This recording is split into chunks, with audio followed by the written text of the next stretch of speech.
simshwelezela ndaba nina Mageba kunezinto eziphuthumayo njengoba isimo sinje.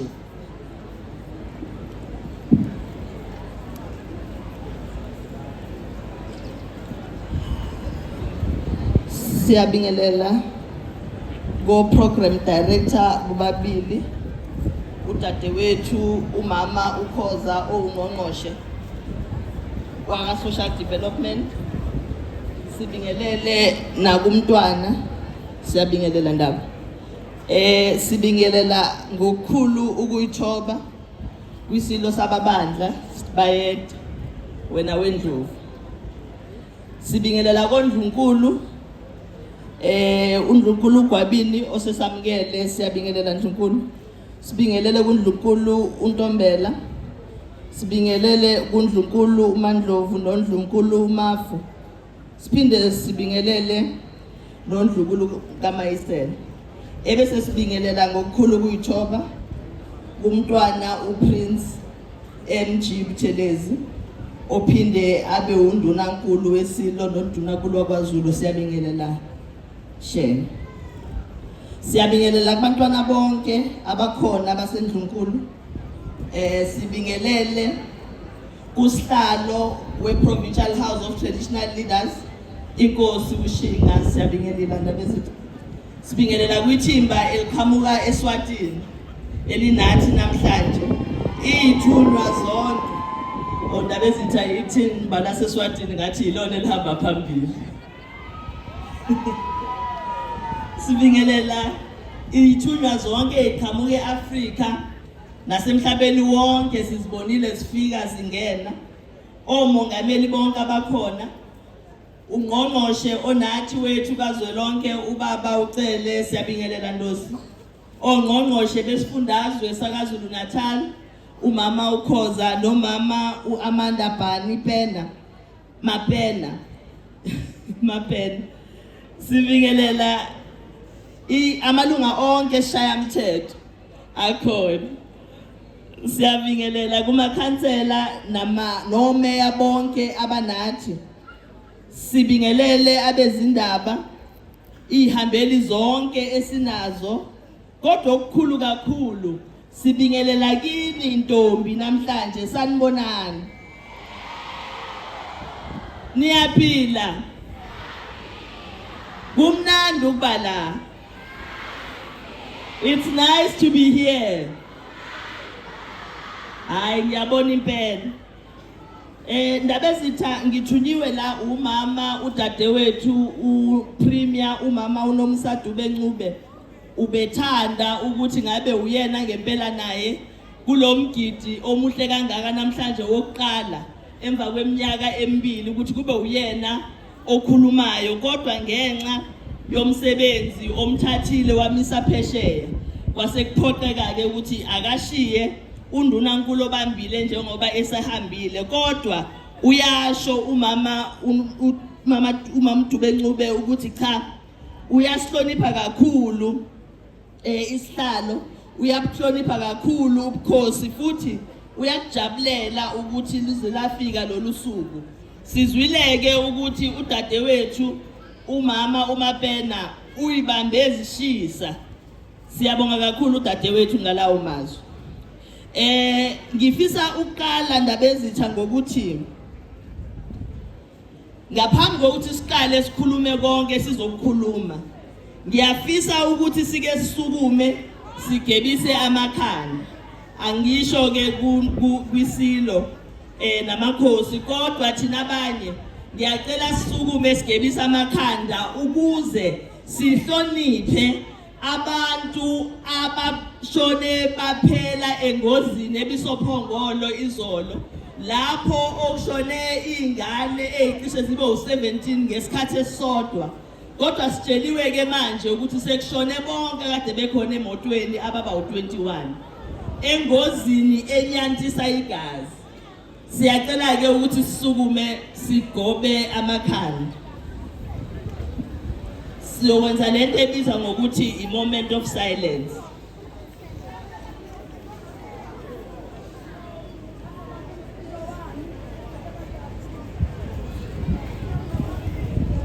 May their souls rest in peace. Siyabonga.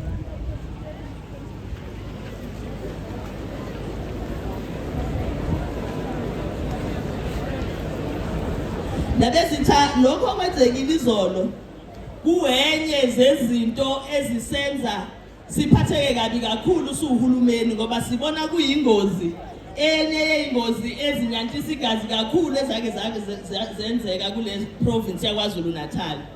Okubhlungu kakhulu ukuthi kulabantu abawu21 asebedlulile emhlabeni, iningi yabo zingane ezincane. Kukhona ngisho izingane ezina 6 years imbala. Siyafisa ke ukukhalisana nemndeni. Sithi kwimndeni yabo sizoba nabo, sinabo. Siyacela ukuthi uNkulunkulu engathi angabathoba inhliziyo. Siyazi ukuthi lesi simo yisimo esingajwayeleki. Futhi okukhulu ukuthi uma ngabe kuzodlula emhlabeni ingane na 6 years nena 7 years ngalendlela, umzali uhlala uyibuza ukuthi buwenzeni wena. Kodwa ke siyacela ukuthi abefundisi bethu nabo babe nathi basize ukuthandazisa lemindeni ukuze ikwazi ukuthi idlule kulesi simo ngendlela okuyona yona. Ongqongqoshe ababili umfowethu uSipho Hlomuka nodadewethu uMbali Fraser, ubaba uHlomuka ongqongqoshe wezokuthutha ukuphepha nokuxhunyaniswa komphakathi sebeqalileke namhlanje bahambela lemindeni beyobona ukuthi kuphi uhulumeni angabasiza ngakho abambisane nabo kulesi simo esinzima kangaka ababhekene naso. Sesikushilo ke konke lokho kodwa indaba ezitha siyafisa ukusho ukuthi namhlanje usuku olukhulu kakhulu, usuku olusijabulisayo thina njengesizwe samaZulu. I-COVID-19 yafika ngo-2020 yakuvala konke esasikwazi, yakuvala konke esasijwayele ukukwenza. Kwaphoqeka ukuthi ngisho Umkhosi Womhlanga ofana nalo ungakwazi ukuthi siubambe ngenxa yokuthi kwakuwumashayabhuqe noma iwumashayabhuqe le esasinayo ngaleso sikhathi. Kodwa sesikwazile-ke ukuthi sinqobe kancane sakwazi ukuthi sihlangane namhlanje. Kuyasijabulisa-ke thina njengamaZulu ukuthi sikwazi ukuthi size sihlangane la esihleli khona sizobungaza ubuthina njengabantu but ubuthina njengamaZulu ikakhulukazi. Siyazi ukuthi lesi sizwe sabumbeka sakhiwa inkosi uShaka kasenza ngakhona ilembe lekamanye amalembe ngokukhalipha. Siyafisa-ke ukuthi ihistory noma konke okwakwenziwa kungabi thina esikufela mathe. Thina njengohulumeni waKwaZulu Natal siyazibophezela silo ukuthi ngeke sibe yiphathi yalabo bantu abafela mathe iculture yaKwaZulu ngoba singamaZulu. Siyazibophezela ukuthi njengobuholi baKwaZulu Natal kuhulumeni siyobambisana nesilo nendlunkulu ngaso sonke isikhathi ukuze isizwe sakithi sikwazi ukuthi siqhubekele phambili, sikwazi ukuthi sithuthuke. Sishilo-ke ukuthi sihlangana okokuqala namhlanje emva kwe-COVID-19 eyayisiphoqile ukuthi sihlale emakhaya singakwazi ukuthi sihlangane. Ngonyaka odlule sike sazama ukucabanga ukuthi mhlambe Umkhosi Womhlanga singakwazi ukuthi siwuhlanganise, kodwa sase sesivelelwa yishwa lokuthi ungangezwe lakhe akhothame sangabe sikwazi ukuthi siqhubeke ngoba sasizilile. Kodwa lo mkhosi ke wanamhlanje umkhosi wokuqala sesidlule kuzo zonke lezo inkinga ebesibhekene nazo, esesidlule kulo wonke ifu elimnyama ebelesingamile thina njengesifundazwe sakaZulu Natal, kodwa thina njengamaZulu ikakhulukazi. Uhulumeni-ke uyazibophezela ekutheni uzoqhubeka njalo ulibambe iqhaza, ulisupporte lolu hlelo ngoba uhlelo lolu thina njengohulumeni esibona ukuthi lubalulekile ngoba lusiza izingane zethu ukuthi zikwazi ukufunda ukuthi ukuyiphatha kahle kuyinto enjani. Izingane zethu zingezwa emgwaqweni ukuthi ukuze zibe amakhosikazi aqotho in future funa benze kanjani. Kanti uma siqhubeka nalolu hlelo izingane zethu ziyafunda kithina nakomama abayifundisayo nabahlala nazo ukuthi intombi iphatha kanjani. Siyabonga ke intombi nezingane zethu ukuthi njengoba lihleli lana phambi kwethu niyasithembisa futhi niyasithembisa ukuthi nizoqhubeka nokuyiphatha kahle niqhubeke nokuba yintombi. Angithi kunjani? Nizoqhubeka nibe yintombi. Siyafisa ke ukusho ukuthi njengohulumeni waKwaZulu Natal noma uhulumeni kazwelonke siyagcizelela kwezempilo ukuthi ukuze umuntu avikeleke asibe nalo uhlelo esilibiza ngokuthi ABC. U-A abstain, B be faithful, u-C ucondomize. Kodwa einganeni nakulabo abangakahleleli ukuthi sebe ready ukuba omama siyaku-emphasize ukuthi let's abstain. U-abstain ke usho ukuthi asingayi esikhathini, asingayi ocansini singakabi ready, sisebancane, asihlele sifunde sithi sesibadala umuntu eseshadile ebese seyakwazi ukuthi ayivumele yena ngoba usuke sazi ukuthi uvumani. Lolu hlelo ke lokuhlola kweintombi kuyahambelana nalolo hlelo likahulumeni lokusupporta intombi ukuthi ziphathe kahle ukuze zingayitholi sezikhulelwa futhi zikhulelwe zisencane zingayimisele. Sibonile ke ukuthi kwiprovince yaKwaZulu Natal sibone izingane eziningi ezikhulelwayo zisesesikolweni, zikhulelwa ukusuka iminyaka ewu10 years ziyaphezulu. Ingane ke na10 asicabanga ukuthi khona into eyaziyo ngocansi, kodwa sizibonile izingane ezikhulelwa. Siyathemba ke ukuthi sizoqhubeka sibambisane neNdlunkulu ngalolu hlelo, sibambisane nobuholi bama district ukulisupporta lolu hlelo lomkhosi womhlanga ngoba uma ngabe sifuna ukuthi liphumelele kufuna sonke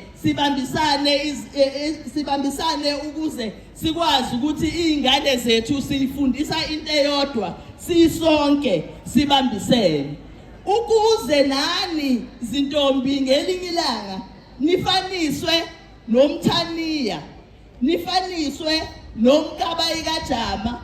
Kubalulekile ukuthi nisheshe nifunde kusenesikhathi, nifunde nisebancane, nifunde njengoba nifundiswa manje. Into enifundayo uma nihlelela umkhosi womhlanga siyazi ukuthi akusiyo into efundiswayo ezikolweni zethu. Yingoba sifundisa indlela yokuphila, indlela yokuphila ke ayikho ezikolweni. So uyafunda esikolweni uphinde ufunde uma ngabe uhlele ekhaya. Siyabonga ke nakulabo omama okuyibona abanibhekayo ukuthi baqhubeke nalolu daba, baqhubeke nokusiza, baqhubeke nokubambisana nohulumeni ukuhlola intombi ngoba sibona ukuthi yona into ezomaintaina ikhatha yethu thina le ukuya phambili. Sesikushila lokho siyafisa futhi ukusho ukuthi ingane yomfana ndabezitha kubalekile nayo ukuthi ifundiswe ngendlela esifundisa ngayo ingane yentombazana ukuyiphatha. Uma ngabe singabafundisi abafana bethu besebancane ukuthi umuntu wesifazane uphathwa kanjani, sizoqhubeka sibe nenkinga efana nale esibhekene nabo ye gender based violence. Uma singayifundisa izingane zethu ukuthi umuntu wesifazane akashawa, sizoqhubeka sibone izingane zethu uma seyiganene zishayana singazi ukuthi sizokwenza njani. Kugcine kukhona nalabo ababulawayo ngenxa yokuthi bahlukene noma baxabene nalabo abazwana nabo. Siyathemba ke ukuthi lolu hlelo lokufundisa abafana nalo luzoqhubeka ukuze bonke bazi ukuthi kufuna babambane kanjani.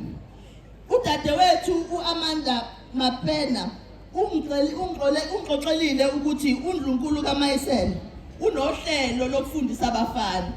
sengize ngiyenzile i-commitment yokuthi umnyango wezempilo uzoba nohlelo noma uzoba ne-partnership noNdlunkulu ngalolo hlelo lolo ngoba sibona ngathi uhlelo lwethu lolo oluzokwazi ukuthi lusisize nathi njenge-province ukusebenza ndawonye sibambisene nomama uKhoza ngoba naye uyakwazi ukuthi unazo inhlelo ezikhuluma nokukhulisa abafana. Sesidina-ke ngoba akumina isikhulumi sosuku. Siyafisa ukuthi sinexwayise izingane zethu ukuthi akufanele sihlukumeze noma sisebenzisa ama-drugs noma utshwala.